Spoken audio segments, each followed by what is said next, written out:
Wanasema hivi, mdomo uliponza kichwa, lakini masikio yatauponza moyo.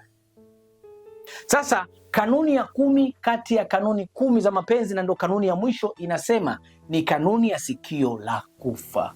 Sikio la kufa lina nini? Kwa nini ndio kanuni ya mwisho kati ya kanuni 10 za mapenzi?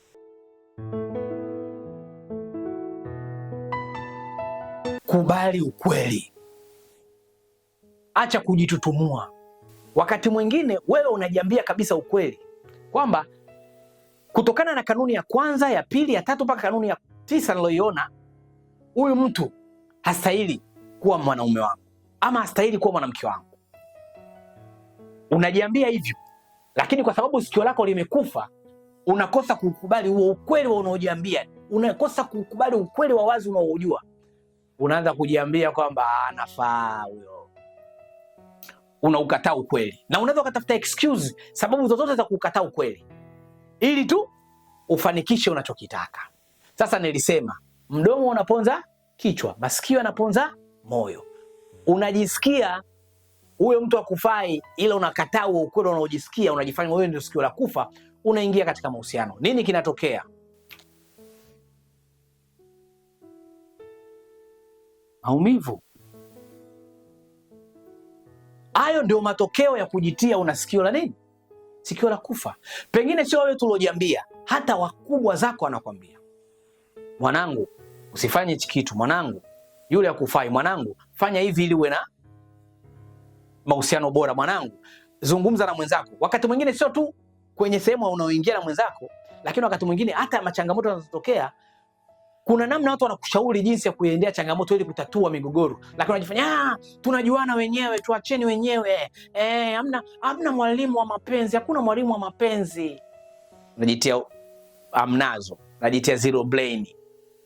Matokeo yake ni maumivu. Kusikiliza watu, alafu mtu wa mwisho kumsikiliza, jisikilize wewe mwenyewe. Umeelewa? Ili uweze kufanya hayo maamuzi. Kwa hiyo sehemu ya kwanza tutaangalia ni kukubali ukweli kwamba wewe mwanaume hakufai ama wewe mwanamke hakufai, usilazimishe. Kubali ili ujue unachukua hatua gani. Jambo lingine tutaenda kuliangalia kwenye hilo sikio la kufa. Kuna ile namna unajiambiaga ile ipo siku atabadilika, ipo siku atakuwa sawa, ipo siku atanielewa. Siku zinaenda, unajua. Ipo siku 40 nge. Miaka 10 umeishi katika mateso, maumivu kwa kuamini ipo siku mtu wako atabadilika. Maana yake unajisikilizisha mambo ya kuja kukupa athari baadaye. Kama kisha kupiga akakuvimisha jicho, atakutoa sikio.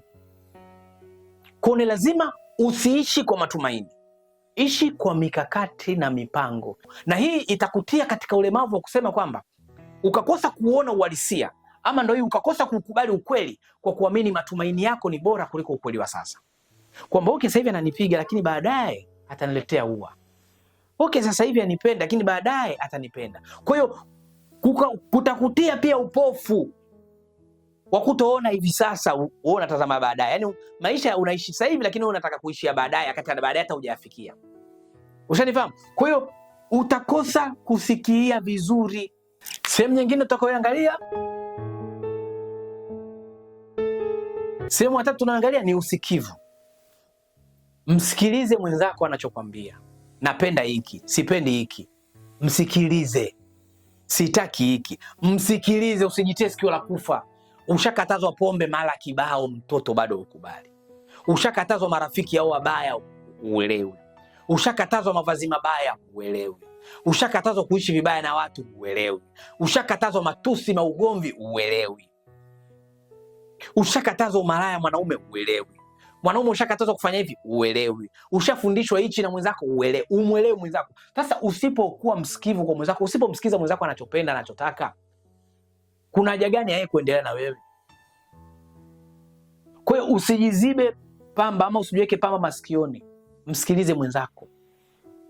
Mahusiano ni mabadilishano ya watu wawili ili muweze kuwa na amani na furaha. Unachompa mwenzako kitampa amani, unachomfanyia mwenzako kitampa amani, kitampa furaha. Atakushauri nifanyie hiki mpenzi wangu, ukifanya hiki sina amani, ukifanya hiki sina furaha, basi usifanye. Sikiliza. Sio akisafiri kwenda mkoani wewe umerudi katika maisha yako yale kijola, chupa umeshaikalia chupa mpaka inapotea, mara si ushaingiza sigara kwenye shimo lako unapuliza, mara si ushaenda kula kwenye kigodoro, mara si ushaenda kula keivanti, mara kisa hayupo anioni. Ina maana hapo umeziba pamba masikioni, umekosa kumsikia mwenzako alichokisema. Kwa kukosa kuwa msikivu utakupotezea heshima na utakuwa sio mwanamke mtiifu, ama utakuwa sio mwanaume bora. Mkeo kila siku analalamika jambo lile lile, umsikii, utaharibu mahusiano yako. Kwa hiyo usiwe na sikio la kufa katika mahusiano yako. Liache sikio liwe wazi, ukamate mema na mabaya, kisha uyachuje, ujisikie unasemaje katika hayo mambo.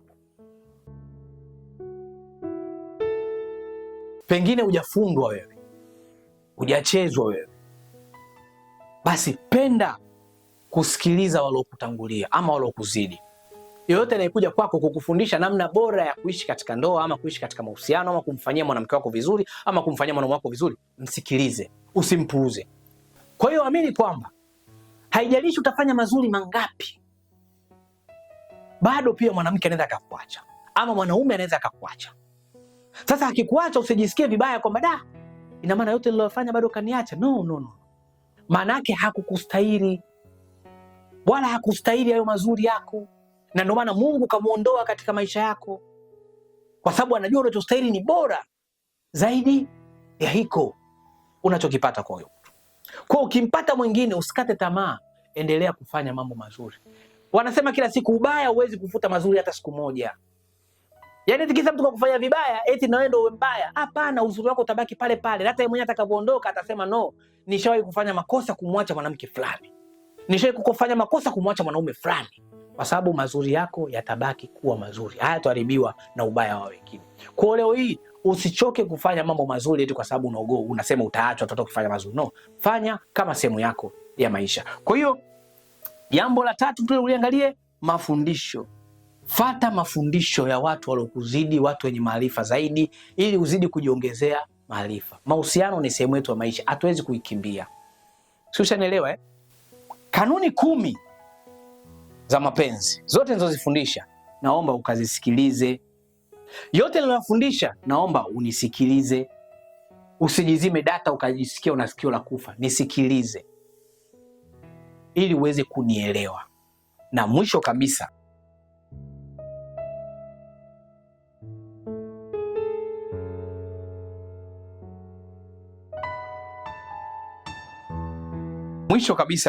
wa sikio la kufa ni utekelezaji. Kati ya yale yote, kanuni ya kwanza mpaka ya 10 tuliofika, na haya yote uliyofikiria, hayatoweza kufanya kazi kama haujaamua kuyatekeleza.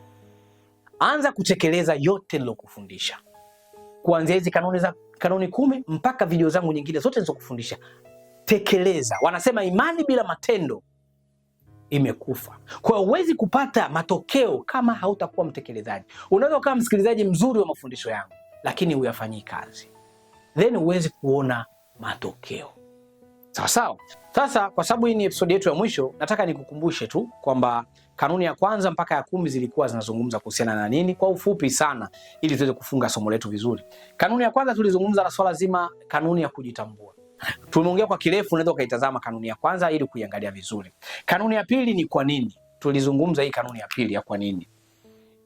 Tulisema kwa kifupi sana, usiingie katika mahusiano bila kulijibu hili swali la kwa nini. Kwa nini unataka kuingia katika mahusiano? Kujifurahisha, kwa sababu ya shida, dhiki, kwa sababu ya nyege, kwa sababu ya tamaa, kwa sababu ya malengo. Kwa hiyo lazima uangalie kwa nini unaingia katika mahusiano, ili iwe rahisi wewe kwenda kusimamia kwa nini yako katika hayo mahusiano. Na hiyo kwa nini yako ikikosekana ama isipokuwepo, basi usiingie ama utatoka katika mahusiano. Kwa hiyo lazima usitumie hisia kuingia katika mahusiano, bali ni kwa nini. Jiulize leo hii. Tazama episode 2 ama kanuni ya pili, nilizungumza kwa urefu sana kanuni hiyo. Kanuni ya tatu tulijifunza jicho la tatu. Ni namna gani unaweza ukamfahamu unayetaka kuhusiana naye, tofauti na kumfahamu vile unavyojua wewe. Jicho la tatu ni kutumia maarifa ya nje na ufahamu wako kuweza kumfahamu mwenzako na kuweza kujihakikishia kama ni mtu sahihi, tofauti na kumsikiliza tu yeye na mkaendelea kudanganya. Itazame kanuni ya 3 katika video zangu, imeongea kwa mapana sana. Lakini kanuni ya 4 ni plan B. Tuliongea kuhusiana na plan B. Unapoingia katika mahusiano, kuwa na plani moja. Plan B ni dalili ya kushindwa plan A, kwa sababu tayari ushajiwekea kushindwa, ndio maana ukaiweka hiyo plan B. Then nenda na plan A kwamba ndio huyo ulomchagua, ndio unampenda, ndio utaanzisha maisha naye, nenda na hiyo plan A. Nimeongea kwa mapana sana katika episode ya 4 ya kuizungumzia hii plan B. Kanuni ya 6 tukaongea kuhusiana na sura mbili. Ni kwa namna gani inabidi uwe na sura moja, sio leo upo kesho upo, mara sitaki mara nataka. Nimezungumza vizuri sana kwenye kanuni ya 6. Kanuni ya 7 ni sumaku. Ni kwa namna gani unaweza ukavutia wale watu muhimu katika maisha yako, wale watu wazuri katika maisha yako. Ukiifuata vizuri kanuni ya 7, nimeongea vizuri sana na utanielewa. Kanuni ya 8 ni kioo. Ni kwa namna gani unaweza ukareflect watu wakupende. Nimeongea vizuri sana. Ya 9 ni ukimya. Sawa, ni kwa namna gani kimya kinaweza kikajenga mahusiano yako ama kubomoa mahusiano yako. Kanuni ya 10 ilikuwa ni sikio la kufa. Ni kwa namna gani ukifungua masikio yako vizuri unaweza kuboresha mahusiano yako, na ukiziba unaweza kuharibu mahusiano yako. Kwa hiyo kilichobaki katika hizi kanuni zote nilizokufundisha ni utekelezaji. Naomba kuanzia leo ukatekeleze yote niliyokufundisha katika hizi kanuni ya 10.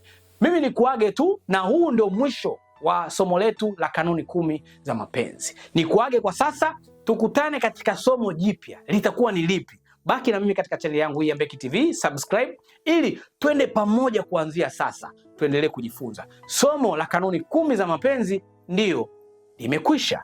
Tungoje next tuone litakuja somo lipi. Nakushukuru sana kuwa na mimi kuanzia kwenye kanuni ya kwanza mpaka hii kanuni ya mwisho. Na nashukuru, naamini utakuwa umejifunza mambo mengi sana. Wale wenye kunihitaji ama kuwa na changamoto wanahitaji private, wanicheki kwa namba zangu za simu.